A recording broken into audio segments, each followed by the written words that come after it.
नमस्कार। आप सुन रहे हैं हरिशंकर परसाई द्वारा लिखा गया व्यंग चूहा और मैं।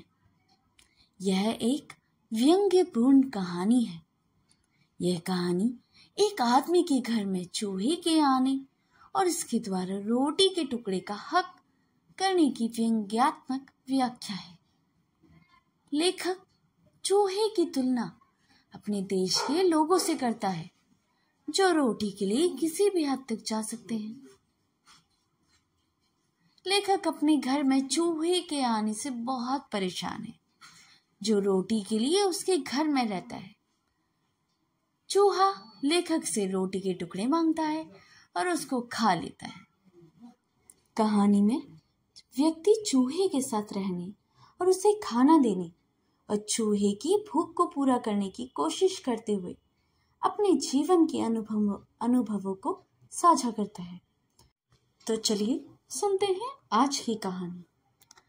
चाहता तो लेख का शीर्षक मैं और चूहा रख सकता था, पर मेरा अहंकार इस चूहे ने नीचे कर दिया। जो मैं नहीं कर सकता वह मेरे घर का यह चूहा कर लेता है। जो इस देश का सामान्य आदमी नहीं कर पाता वह इस चूहे ने मेरे साथ करके बता दिया। इस घर में एक मोटा चूहा है। जब छोटे भाई की पत्नी थी तब घर में खाना बनता था। इस बीच पारिवारिक दुर्घटनाओं, बहनोई की मृत्यु आदि के कारण हम लोग बाहर रहे। इस चूहे ने अपना अधिकार मान लिया था कि मुझे खाने को इसी घर में मिलेगा। ऐसा अधिकार भी अभी तक नहीं मान पाया। चूहे ने मान लिया। लगभग 45 दिन घर बंद रहा। मैं तब अकेला लौटा। घर खोला तो देखा कि चूहे ने काफी क्रॉकरी फर्श पर गिराकर तोड़ डाली है। वह खाने की तलाश में बड़बड़ाता होगा। क्रॉकरी और डिब्बों में खाना तलाशता होगा। उसे खाना नहीं मिलता होगा तो वह पड़ोस में कहीं कुछ खा लेता होगा और जीवित रहता होगा। पर घर उसने नहीं छोड़ा। उसे इसी घर को अपना घर मान लिया था। जब मैं घर में घुसा, बिजली जलाई तो मैंने देखा कि वह खुशी से चहकाता हुआ यहाँ से वहां दौड़ रहा था। वह शायद समझ गया कि अब इस घर में खाना बनेगा, डिब्बे खुलेंगे और उसकी खुराक उसे मिलेगी। दिन भर वह आनंद से सारे घर में घूमता रहा। मैं देख रहा था। उसके उल्लास में मुझे अच्छा नहीं ही लगा। पर घर में खाना बनना शुरू नहीं हुआ। मैं अकेला था। बहन के यहाँ, जो पास में ही रहती थी, दोपहर को भोजन कर लेता। रात को देर से खाता हूँ तो बहन डब्बा भेज देती। खाकर मैं डब्बा बंद करके रख देता। चूहा राम निराश हो रहा था। सोचते होंगे ये घर कैसा है। आदमी आ गया, रोशनी भी है, पर खाना नहीं बनता। खाना बनता तो कुछ बिखरे दाने या रोटी के टुकड़े उसे मिल जाते। मुझे एक नया अनुभव हुआ। रात को चूहा बार बार आता और सिर की तरफ मच्छरदानी पर चढ़कर कुलबुलाता। रात में कई बार मेरी नींद टूटती। मैं उसे भगाता, पर थोड़ी देर बाद वह फिर आ जाता और उसके सिर के पास हलचल करने लगता। वह भूखा था, मगर उसे सिर और पांव की समझ कैसे आई?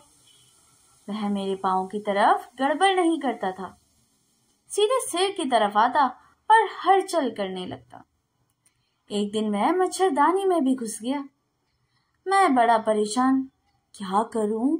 इसे मारूं और यह किसी अलमारी के नीचे मर गया तो सड़ेगा और सारा घर दुर्गंध से भर जाएगा। फिर भारी अलमारी हटाकर इसे निकालना पड़ेगा। चूहा दिन भर बड़बड़ाता और रात को मुझे तंग करता। मुझे नींद आती, मगर चूहा राम मेरे सिर के पास बड़बड़ाने लगता। आखिर एक दिन मुझे समझ में आया कि चूहे को खाना चाहिए। उसे इस घर को अपना घर मान लिया है। वह अपने अधिकारों के प्रति सचेत है। वह रात को मेरे सिरहाने आकर शायद यह कहता है, क्यों बे, तू आ गया है, भरपेट खा रहा है, मगर मैं तो भूखा मर रहा हूँ। मैं इस घर का सदस्य हूँ, मेरा भी हक है, मैं तेरी नींद हराम कर दूंगा। तब मैंने उसकी मांग पूरी करने की तरकीब निकाली। रात को मैंने भोजन का डिब्बा खोला तो पापड़ के कुछ टुकड़े यहाँ वहां डाल दिए। चूहा कहीं से निकला और एक एक टुकड़ा उठाकर अलमारी के नीचे बैठकर खाने लगा। भोजन पूरा करने के बाद मैंने रोटी के कुछ टुकड़े भी फर्श पर बिखरा दिए। सुबह देखा कि वह सब खा गया है। एक दिन बहन ने चावल के पापड़ भेजे। मैंने 3-4 टुकड़े फर्श पर डाल दिए। चूहा आया, सूंघा और लौट गया। उसे चावल के पापड़ पसंद नहीं। मैं चूहे की पसंद से चमत्कृत रह गया। मैंने रोटी के कुछ टुकड़े डाल दिए। वह एक के बाद एक टुकड़ा लेकर जाने लगा। अब रोजमर्रा का काम हो गया। मैं डब्बा खोला तो चूहा निकालकर देखने लगता। मैं 1-2 टुकड़े डाल देता, वह उठाकर ले जाता। पर इतने से उसकी भूख शांत नहीं होती थी। मैं भोजन करके रोटी के टुकड़े फर्श पर डाल देता, वह रात को उन्हें खा लेता और सो जाता। इधर भी मैं चैन की नींद सोता। चूहा मेरे सिर के पास गड़बड़ नहीं करता। फिर वह कहीं से अपने भाई को ले आया। कहा होगा, चल रे मेरे साथ उस घर में। मैंने उस रोटी वाले को तंग करके, डरा करके खाना निकलवा लिया है। चल दोनों खाएंगे, उसका बाप हमें खाने को देगा, वरना हम उसकी नींद हराम कर देंगे। हमारा हक है। वह दोनों चूहा राम मजे में खा रहे थे। मगर मैं सोचता हूँ, आदमी क्या चूहे से भी बदतर हो गया है। चूहा तो अपनी रोटी के हक के लिए मेरे सिर पर चढ़ जाता है, मेरी नींद हराम कर देता है। इस देश का आदमी कब चूहे की तरह आचरण करेगा? यह स्टोरी यहीं पर समाप्त होती है। इसमें लेखक ने चूहे और अपने बारे में उसके अनुभवों को साझा किया है, जिसमें वह बताता है कि कैसे चूहा उसके घर में अपना अधिकार जमाता है और उसे रोटी के लिए तंग करता है, जिसमें परसाई मानव स्वभाव और समाज की विसंगतियों का कटाक्ष किया है।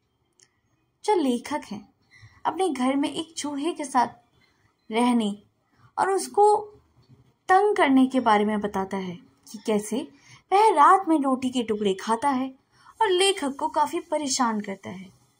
एक दिन चूहा लेखक के घर में अपने भाई को भी लेकर आएगा और दोनों मिलकर लेखक को तंग करते हैं।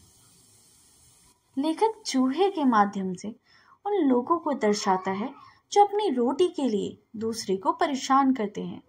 यह कहानी हमें यह संदेश देती है कि हमें अपनी जरूरतों के लिए दूसरों को परेशान नहीं करना चाहिए। हमें हमेशा समाज के प्रति अपनी जिम्मेदारी का निर्वाह करना चाहिए। अगर आपको स्टोरी अच्छी लगी हो तो इसे लाइक, सब्सक्राइब और शेयर करना ना भूलिएगा। अपने दोस्तों को ये कहानी ज़्यादा से ज़्यादा शेयर कीजिए और हमें ज़्यादा से ज़्यादा सपोर्ट कीजिए। मिलते हैं अगली कहानी में। तब तक के लिए धन्यवाद।